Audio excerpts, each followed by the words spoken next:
Now I'm going to go through what I call the drummer's checklist. And this is something I wish I had when I first started gigging because I had so many horrible moments where I forgot stuff. So this checklist is ultra important. Just keep a stack of these by your drum set or keep a stack of them in your hardware case.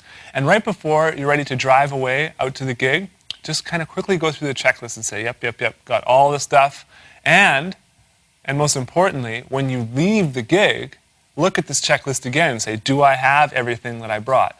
Because I've lost kick drum pedals, I've lost brand new drum heads, I've left my stick bag places, drumsticks, I've left a cymbal somewhere one time, okay, and it's just not the thing you want to do. Okay, so let's jump into the different items on the checklist. You'll see the first item there is toms. Obviously you want to remember your toms and how many toms you're going to bring. Do you want 2 toms, 3 toms? And then later when you leave, if you brought 3 toms or 4 toms, make sure you have 4 cases. After that we have bass drum. This is usually one that nobody forgets because it's the biggest item and it's the first thing that goes in the vehicle, but still, it's good to have on there. After that we have snare drum. Okay, I've forgotten this, so it's very important that you bring the snare drum. If you're bringing 2, just put ×2 there. Drumstick bag. Okay, I've forgotten my drumstick bag on multiple occasions, and it's one thing to just borrow a pair of sticks from someone, but if the sticks aren't the same as what you're used to, or if you need some sort of auxiliary sticks like brushes or hot rods or something like that, you need your own stick bag because that's basically your little toolkit to get sounds off of this drum set. After that, we have bass drum pedal. Again, this is something that I forget all the time. Normally, I'll forget to bring it home, not to bring it to the gig. After that, we have cymbal bag with all your cymbals in it. Okay, don't forget those. Then we have cymbal stands. Okay, count how many cymbals you want to set up for the gig. Make sure when you look in your hardware case, you have enough cymbal stands to accommodate that. Multiple times I've gotten to the gig and I have like 3 cymbal stands and I wanted to set up a splash cymbal and now I can't. And there's a certain portion of a song that kind of requires a little accent cymbal or something like that, and now I can't set it up because I don't have an extra cymbal stand. After that, we have snare drum stand. Okay, it's one thing to remember your snare drum, but you gotta have something to put it on. After that, we have drum carpet. Now this is a big one. If you don't have a drum carpet and you want to start gigging, you need to go and get one. You can go to the carpet store or like a flooring store and ask them, do you have a drum carpet? And just give them the dimensions if you want 8 by 8 or smaller or bigger. And they might have some sort of second runoff that they can give you. You can also get a carpet like this. This is just an area rug here. And this is something that's at the studio and I didn't actually have to bring anything. Occasionally, if I do forget something, which has been the case multiple times because I have a horrible, horrible memory, when you walk into the gig, generally there's a large rubber mat there, and those mats actually work really, really good. I actually bought one of those as my drum carpet because they're nice and dark, they're rubber on the bottom so they don't slide very easily, and they're relatively thin. If you get a really thick carpet, what happens is you'll set your drums in there and they'll kind of like, it'll be mushy, the setup, and you'll be able to like move your cymbal stands and stuff like that. After that, we have hi-hat stand. Don't forget that. Then we have hi-hat clutch, which is this little thing on top. Hey, a stand is useless without the clutch. So if you want, you can just keep the clutch and the stand together, but I know a lot of people actually take them apart and they transport them separately. Then we have tom mounts. Okay, it's one thing to remember your toms, it's another thing to remember mounts. For this actual shoot at this studio, I almost forgot the tom mounts because I'm using a rack system here. And that would have been brutal. I would have had to drive all the way back, and we're fairly far from home. After that, we have a drum key. Okay, do not forget a drum key. This is my worst thing that I always do. I will think I have a drum key in my stick bag, and then I go to the gig, and I'm like, oh, I don't have a drum key. Can you imagine getting to a gig an hour, 2 hours away, and the sound guy says, oh, your 10-inch tom is sounding like waffly and out of tune. Can you just tune that up for me? What are you supposed to do? You hope that there's another drummer there. You hope that the sound guy has a drum key back at the soundboard. But if you forget that drum key, you are literally hooped. You have to try and find like a wrench or some sort of pliers to tune your drums, which is really bad for the tension rods and stuff like that. So please don't forget a drum key. You can also just attach this to your keychain. A lot of drum keys have the little hole in them. You attach it to your keychain and it's good to go all the time.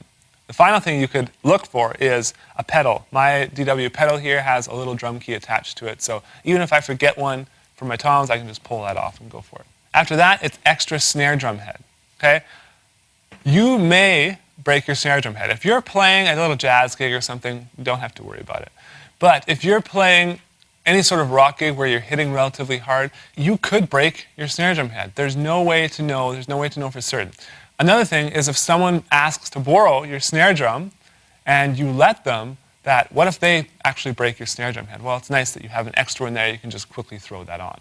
After that, it's drum muffling. Okay, now if the sound engineer in that specific room says, oh, the 16-inch tom is just ringing like crazy, it'd be nice to have something you can quickly throw on there and keep the sound check going. If you have to go run out and get toilet paper and tape, and now you're taping up your drums, that's a horrible thing.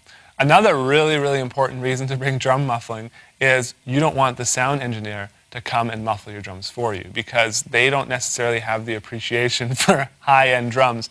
And so I don't want anyone taping my DW kit unless it's me, and I'm very, very careful when I do that, because I don't want that residue left on my rims, or sometimes if they're being careless, they could even get it on the shell, which you do not want.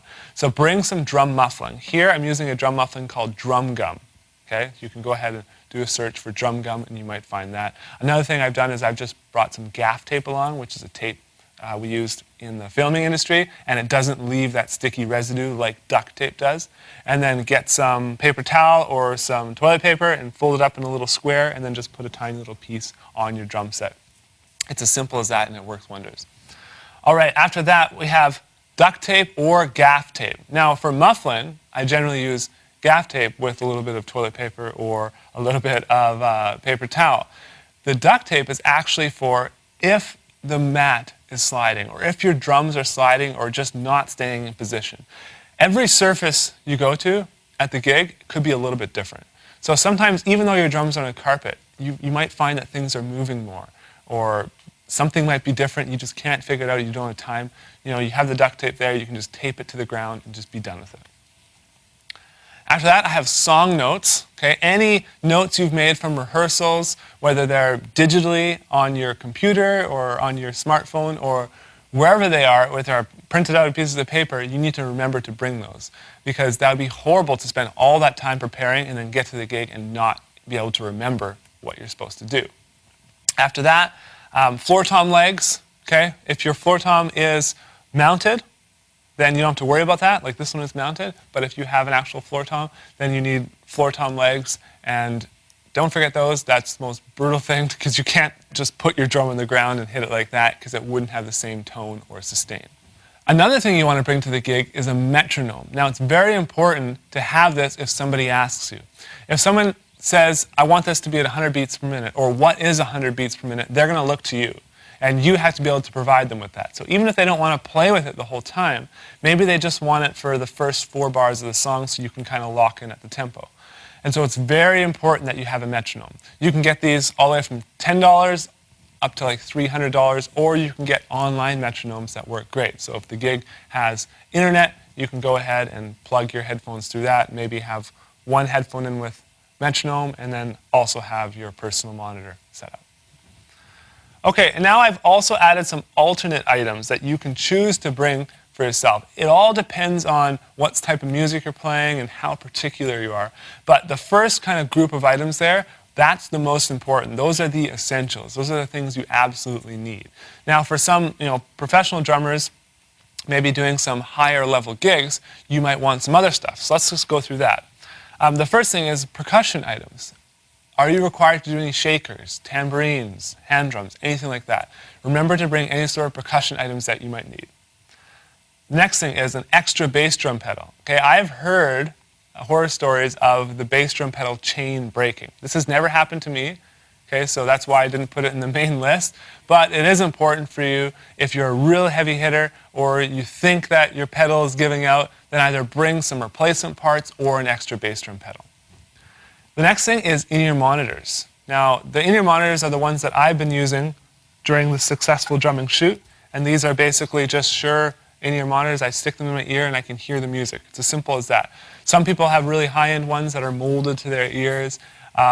You can do whatever you want. You can even bring headphones if you want. But sometimes you'll use them, and sometimes it'll be required that you use them with the band. Other times they'll allow you to use a wedge monitor, which is basically just a speaker on the ground blasting up at you the whole time. After that, I have towels, okay? If it is a really intense gig, you need something to wipe yourself off with. You don't want to go to the merch table afterwards or talk to your fans and then be all sweaty and gross. So this just gives you something you can quickly wipe off with and make yourself more presentable.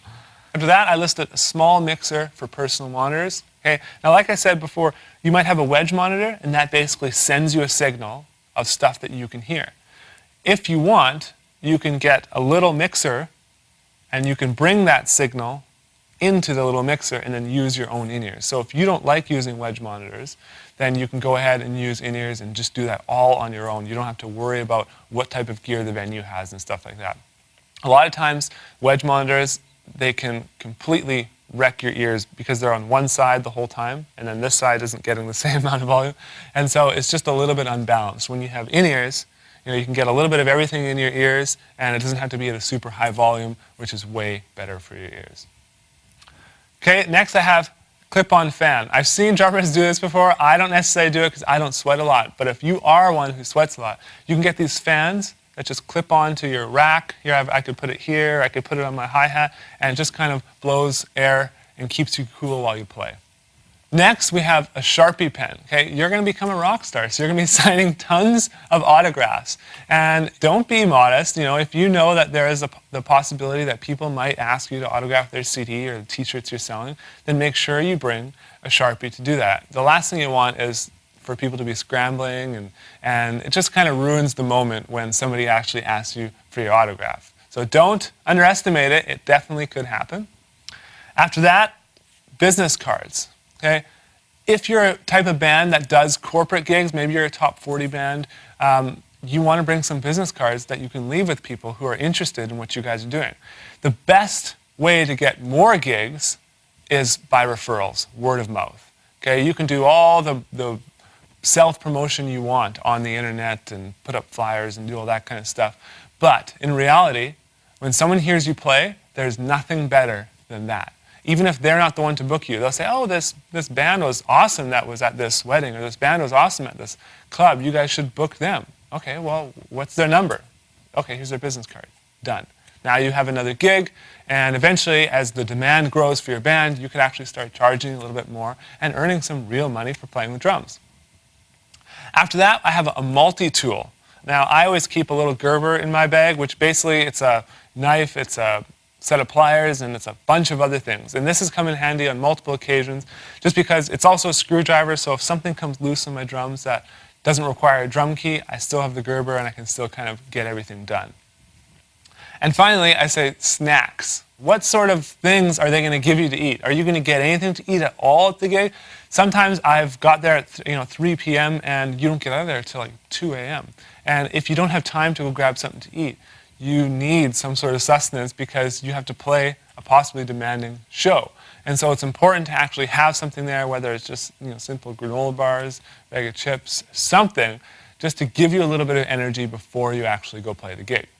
So that is the end of the drummer's checklist. Now, I've played hundreds, if not thousands of shows, and I've made mistakes by forgetting things so many times. And the worst thing is if you make a mistake and the gig suffers. That's just absolutely horrible. You do not want to do that. And so keep a stack of these right beside your drum set. Whenever you go out to play, just quickly check everything off and make sure you have everything. You'll be so happy that you did that.